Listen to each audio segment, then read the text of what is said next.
엄마, 나 할 말 있어. 아빠가 나한테 보낸 거야. 친척 단톡방에도 올렸대. 서연아, 이거 아빠가 편집한 거야. 나 그날 그냥 잠깐 딴 생각한 거고, 마트는 실수로 돈을 잘못 꺼낸 거야. 너도 그런 적 있잖아? 엄마, 나 의사잖아. 이런 거 그냥 넘기면 안 돼. 초기에 잡아야 해. 나 치매 아니야. 누가 치매래? 그냥 검사 한 번만 받아봐. 오늘도 이렇게 찾아주셔서 감사합니다.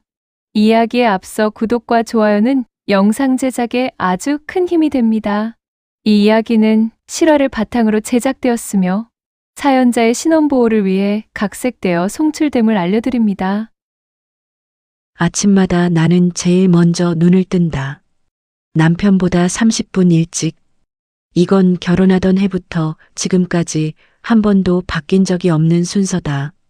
냉장고 문을 열고 된장찌개 냄비를 꺼내고 쌀을 씻는다. 수돗물이 손목을 타고 흘러내리는 그 차가운 감촉이 나는 좋다. 하루가 시작되는 느낌이라서 오늘도 그랬다. 찌개가 끓기 시작할 때쯤 나는 잠깐 창밖을 봤다. 앞동 화단에 코스모스가 피어 있었다. 분홍색, 흰색. 바람이 조금 불었다. 그냥 멍하니 서서 봤다. 얼마나 됐을까? 한 1분? 아니면 그보다 짧았을지도 모른다. 그때 등 뒤에서 소리가 났다. 찰칵. 돌아보니 동수가 휴대폰을 들고 있었다. 렌즈가 나를 향하고 있었다. 뭐해? 아무것도. 그냥 찍었어. 그는 이미 화면을 들여다보고 있었다. 뭔가를 확인하는 얼굴로. 나는 다시 찌개 쪽으로 몸을 돌렸다. 불을 줄이고 두부를 썰었다. 손이 조금 떨렸다. 왜 그랬는지는 모르겠다. 그 사진이 어디로 갔는지는 그날 저녁에 알았다. 교회 집사님한테서 카톡이 왔다. 정희 씨, 요즘 좀 어때요? 남편분이 걱정이 많으신가 봐. 무슨 말인지 몰라서 전화를 드렸더니 집사님이 말끝을 흐렸다. 아, 별거 아니에요. 그냥 동수 씨가 카톡방에 올린 게 있어서요. 뭐려 했더니 아이고 괜찮아요. 별 말씀 아니었어요 라며 끊어버렸다. 나는 한참 전화기를 들고 있었다. 어떤 카톡방인지 물어볼 수가 없었다. 내가 들어가 있지 않은 방이라는 걸 직감했으니까. 그 다음 날은 마트에 갔다. 두부가 떨어져서 계산을 하는데 계산원 아주머니가 유달리 천천히 말했다. 어머니, 2,000원 더 주셔야 해요. 분명히 10,000원짜리 2장을 냈는데 다시 보니 10,000원짜리 1장이었다. 나는 죄송하다고 하고 지갑에서 돈을 더 꺼냈다. 계산원은 내 손을 가만히 봤다. 특별한 표정은 아니었다. 그냥 봤다. 그것뿐인데 집에 오는 내내 가슴이 이상했다. 동수한테는 말 안 했다. 말하면 또 찍을 것 같아서. 그런데 이상한 건 그게 아니었다. 진짜 이상한 건 따로 있었다. 사흘 전 동수는 내가 지갑을 잃어버렸다고 했다. 장을 보고 와서 보니까 없다고, 마트에 두고 온 것 같다고. 나는 분명히 부엌 서랍에 넣었다고 했는데 아무리 찾아도 없었다. 동수는 그걸 또 딸 서연이한테 전화해서 말했다. 엄마가 지갑을 잃어버렸는데 기억을 못하네. 요즘 자꾸 이런다. 나는 옆에서 들으면서 아무 말도 못했다. 그런데 오늘 빨래를 개다가 서랍을 열었더니 지갑이 있었다. 내가 항상 두는 자리. 정확히 그 자리에. 나는 한동안 그 지갑을 들고 서 있었다. 분명히 여기 있었다고 했잖아. 분명히. 그런데 그때 동수가 왜 없다고 했을까? 설거지를 하면서 손을 물에 담근 채 나도 모르게 한숨이 나왔다. 내가 잘못 기억하는 걸까? 아니면 거품이 손등 위로 번지는 걸 멍하니 바라봤다. 창밖에서 코스모스가 또 흔들리고 있었다. 그날 밤 동수의 휴대폰이 진동했다. 화면이 잠깐 켜졌다가 꺼졌다. 나는 보려 하지 않았다. 보면 안 될 것 같았다. 그런데 나는 봤다. 발신자 이름이 딱 두 글자였다. 이름이 아니라 별명 같은 것. 내가 모르는 이름. 동수는 자는 척하고 있었다. 숨소리가 너무 골았다. 서연이가 내려온 건 추석 사흘 전이었다. 현관문이 열리는 소리에 나는 부엌에서 뛰어나가다시피 했다. 딸 얼굴이 보고 싶었다. 그냥 그게 다였다. 서연이는 캐리어를 끌고 들어오면서 엄마 살 빠졌어? 라고 했다. 나는 안 빠졌어. 내가 오랜만에 봐서 그렇지라고 했다. 서연이는 웃었다. 나도 웃었다. 그 웃음이 마지막이었다. 저녁을 차리면서 나는 서연이한테 말하려고 했다. 지갑 얘기, 카톡방 얘기, 밤에 진동하던 휴대폰 얘기. 어디서부터 꺼내야 할지 몰라서 잡채를 묻히면서 말문을 고르고 있었는데 서연이가 먼저 부엌으로 들어왔다. 엄마, 나 할 말 있어. 목소리가 조금 낮았다. 서연이는 휴대폰을 꺼내 화면을 내 앞에 들이밀었다. 동영상이었다. 내가 아침에 찌개를 끓이다 창밖을 보며 멍하니 서 있는 장면. 동수가 찍은 것. 그 뒤에 또 다른 영상. 내가 마트 계산대에서 돈을 잘못 낸 장면. 그건 언제 찍은 건지도 몰랐다. 마트 안에도 카메라가 있었나? 아니면 동수가 따라온 건가? 아빠가 나한테 보낸 거야. 친척 단톡방에도 올렸대. 나는 젓가락을 내려놓았다. 서연아, 이거 아빠가 편집한 거야. 나 그날 그냥 잠깐 딴 생각한 거고 마트는 실수로 돈을 잘못 꺼낸 거야. 너도 그런 적 있잖아. 서연이는 나를 봤다. 걱정하는 눈이었다. 그게 더 무서웠다. 화를 내거나 따지는 눈이 아니라 이미 결론을 내린 사람의 눈이었으니까. 엄마, 나 의사잖아. 이런 거 그냥 넘기면 안 돼. 초기에 잡아야 해. 나 치매 아니야. 누가 치매래. 그냥 검사 한 번만. 나는 더 말하지 않았다. 말해봤자 소용없다는 걸 그 눈빛을 보는 순간 알았다. 서연이는 이미 아빠 쪽 얘기를 먼저 들은 것이다. 내 말은 그 다음이었다. 순서가 그랬다. 밥을 먹는 내내 동수는 말이 없었다. 가끔 서연이한테 많이 먹어라, 서울 생활이 힘들지 하면서 반찬을 건넸다. 자상한 아버지의 얼굴이었다. 나는 밥을 반도 못 먹고 숟가락을 내려놨다. 설거지를 혼자 하면서 창밖을 봤다. 어두워진 화단에 코스모스가 바람에 흔들리고 있었다. 낮에 보던 것과 같은 꽃인데 밤에 보니까 다른 꽃 같았다. 다음 날 아침 친척 카톡방에서 메시지가 왔다. 큰아버지 댁 사촌 오빠였다. 정희 씨, 몸 관리 잘해야죠. 동수 씨가 많이 힘들겠다. 동수가 힘들다. 그 말이 하루 종일 머릿속에서 맴돌았다. 나는 핸드폰을 서랍에 넣어버렸다. 오후에 동수가 외출했다. 어디 간다는 말도 없이 그냥 나갔다. 나는 안방 서랍을 열었다. 뭘 찾으려 한 건 아니었다. 그냥 손이 갔다. 서랍 맨 아래 칸에 통장이 있었다. 내 이름으로 된 통장. 나는 펼쳐봤다. 마지막 페이지 잔액 옆에 숫자가 찍혀 있었다. 잔액이 내가 기억하는 것보다 훨씬 적었다. 나는 손가락으로 숫자를 짚었다. 다시 봤다. 다시 봐도 같은 숫자였다. 내가 모르는 인출이 여러 번 있었다. 쓰러진 건 아무도 없는 오후였다. 서연이는 추석 연휴가 끝나고 서울로 올라갔고 동수는 아침에 나가서 저녁이 돼도 들어오지 않았다. 나는 혼자 거실에 앉아 텔레비전을 켜놓고 있었다. 보는 게 아니라 그냥 소리가 있었으면 해서. 약을 먹을 시간이 됐다. 혈압약이랑 관절약. 몇 년째 먹는 것들이다. 약통에서 꺼내 물 한 컵과 함께 삼켰다. 별다른 생각 없이. 그런데 삼키고 나서 뭔가 이상했다. 알약 색깔이 달랐다. 늘 먹던 흰색이 아니라 연한 노란색이었다. 나는 약통을 다시 들여다봤다.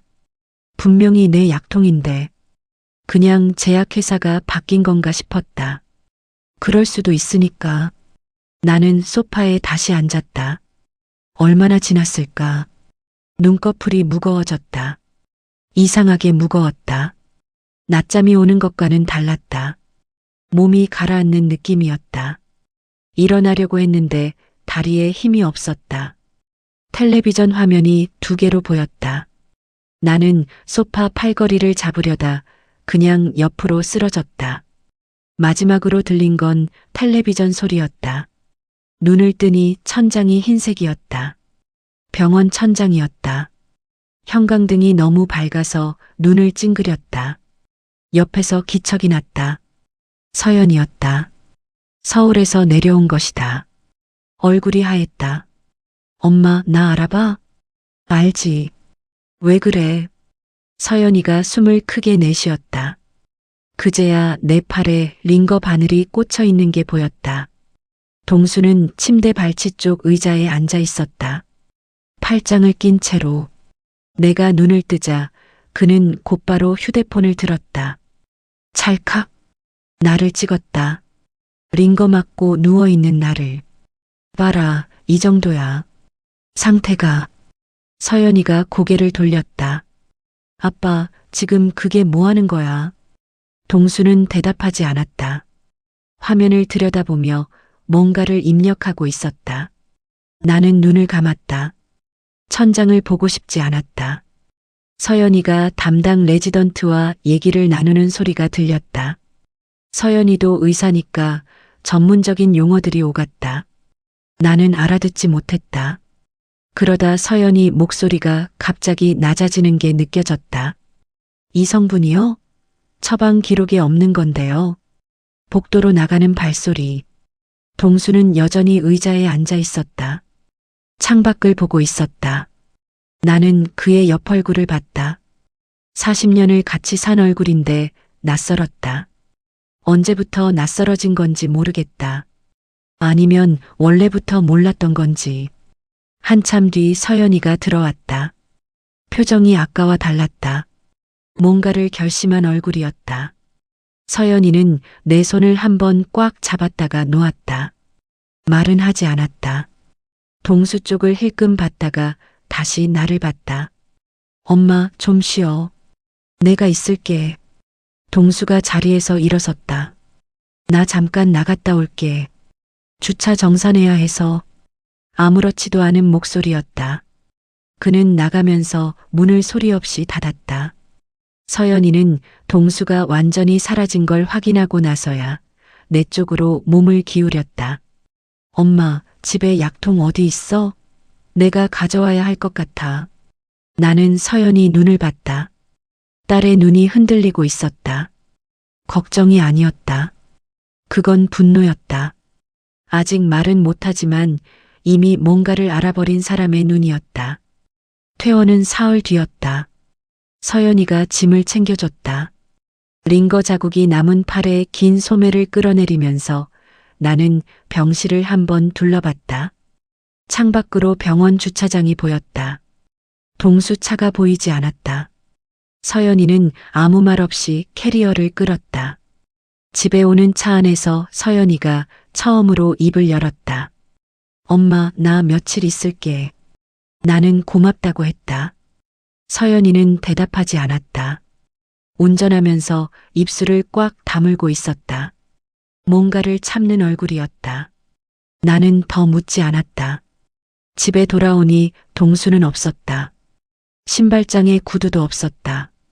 나는 부엌에 들어가서 냉장고를 열었다. 반찬이 그대로였다. 아무도 먹지 않은 것들. 나는 찌개 냄비를 꺼내 불을 켰다. 손이 익숙하게 움직였다. 40년 동안 해온 것이니까. 그날 밤 서연이는 안방 서랍을 뒤졌다. 나한테 먼저 물었다. 엄마 봐도 돼? 나는 고개를 끄덕였다. 서연이는 서랍 하나하나를 조심스럽게 열었다. 나는 문틀에 기대서 봤다. 서연이가 무언가를 꺼냈다. 반으로 찢긴 서류였다. 부동산 계약서였다. 우리 아파트 주소가 적혀 있었다. 매도인 란에 내 이름이 있었다. 내가 서명한 적 없는 곳에 도장이 찍혀 있었다. 서연이 손이 멈췄다. 엄마, 이거 알고 있었어? 나는 고개를 저었다. 서연이는 그날 밤을 꼬박 샜다. 나는 거실 소파에서 잠들었다가 깨기를 반복했다. 새벽 2시, 3시, 4시. 안방에서 서연이가 서류를 넘기는 소리가 들렸다. 가끔 전화 통화 소리도 들렸다. 낮은 목소리로 또박또박 말하는 서연이 목소리. 의사 얼굴을 하고 말하는 목소리였다. 다음 날 아침 서연이가 나왔다. 눈이 충혈돼 있었다. 식탁에 앉아 종이들을 펼쳤다. 요양원 입소 동의서, 보호자 란에 동수 이름, 연락처 옆에 낯선 여자 이름, 위조된 인감증명, 약물 성분 분석 결과지, 처방 전에 없는 수면 성분, 그리고 오피스텔 사진, 동수와 젊은 여자가 나란히 서 있는. 나는 사진을 오래 봤다. 울지 않았다. 울 것 같았는데 눈물이 나오지 않았다. 그냥 멍했다. 40년이 이 사진 한 장 앞에서 이상하게 납작해지는 느낌이었다. 서연이가 내 손을 잡았다. 엄마, 법원 신문 날짜 잡혔어?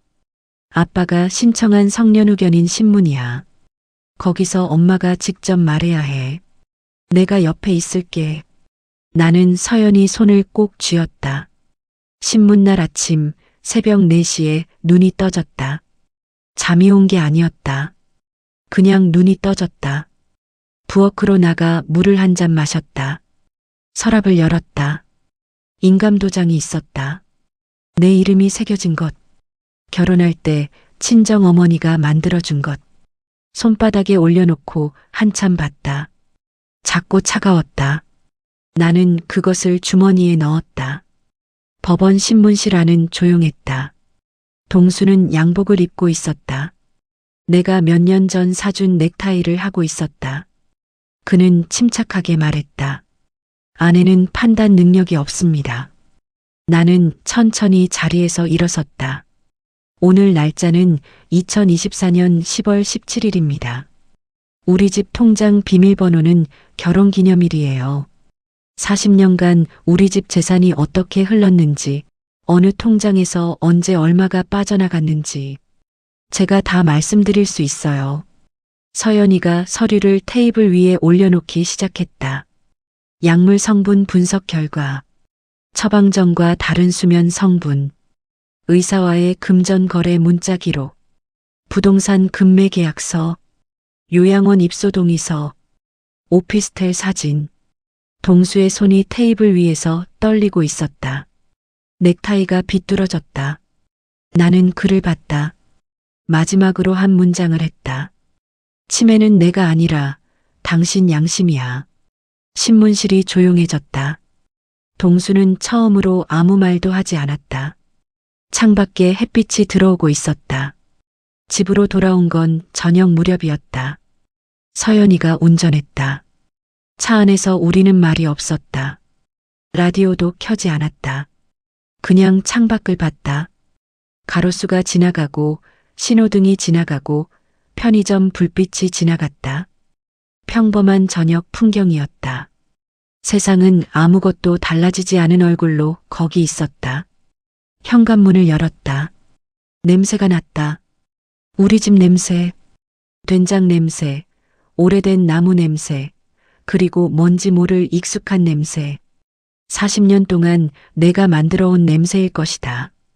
신발을 벗으면서 나는 잠깐 멈췄다.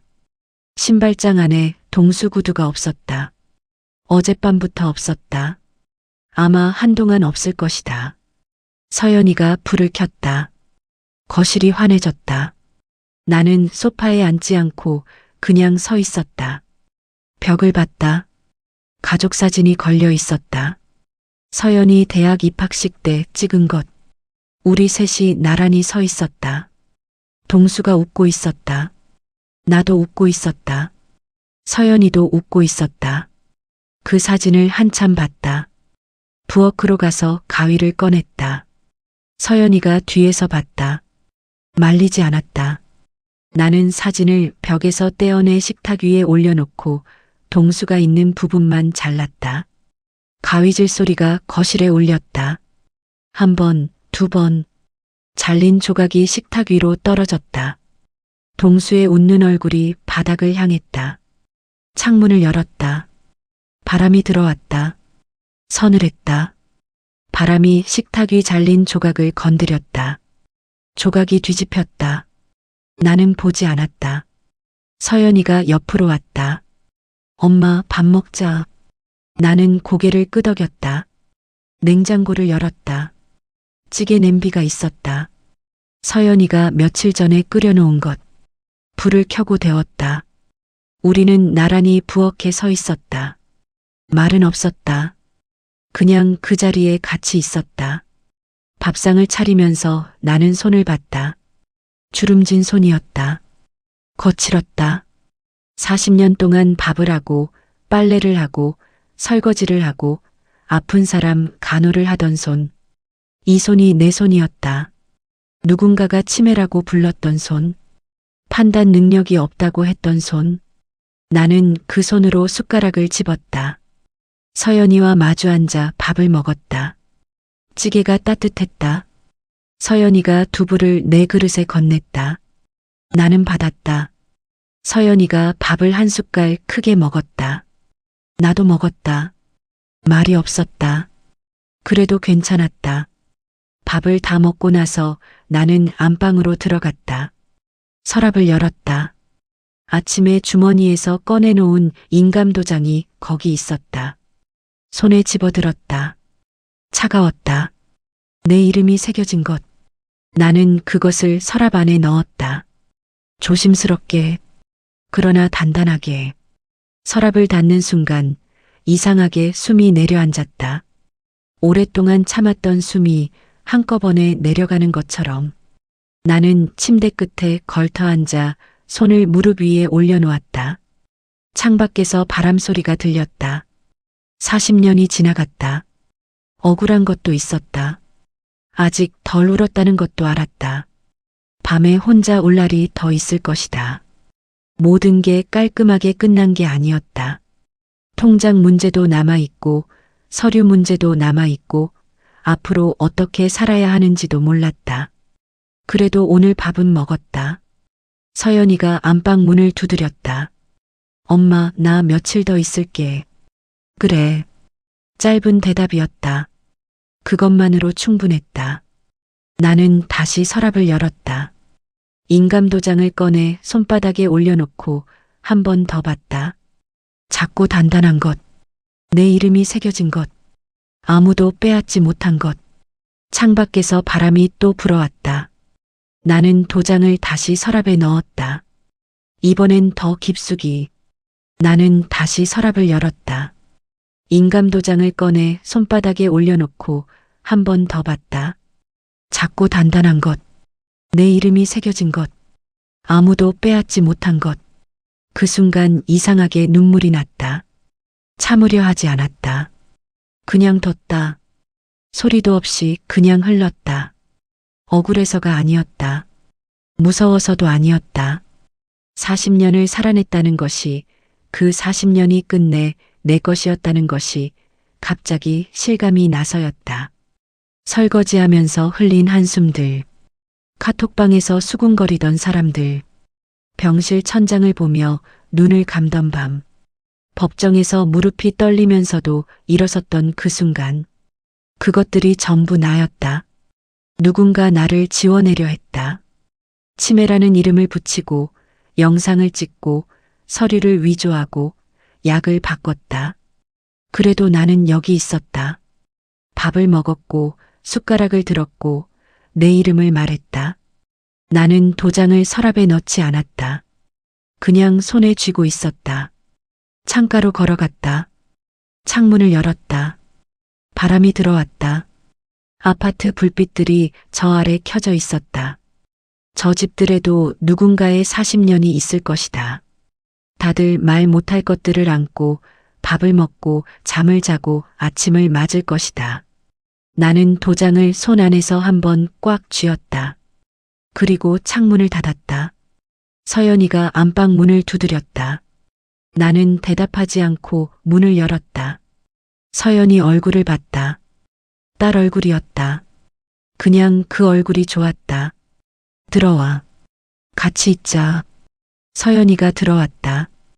우리는 침대 끝에 나란히 걸터 앉았다. 말이 없었다. 창밖에서 바람 소리가 들렸다. 나는 인감도장을 무릎 위에 올려놓았다. 내 이름이 새겨진 면이 위를 향하게. 이제 누구도 나를 삭제할 수 없다. 끝까지 청취해 주셔서 감사합니다. 구독과 좋아요, 댓글은 영상 제작에 큰 힘이 됩니다. 항상 건강하시고 행복하세요.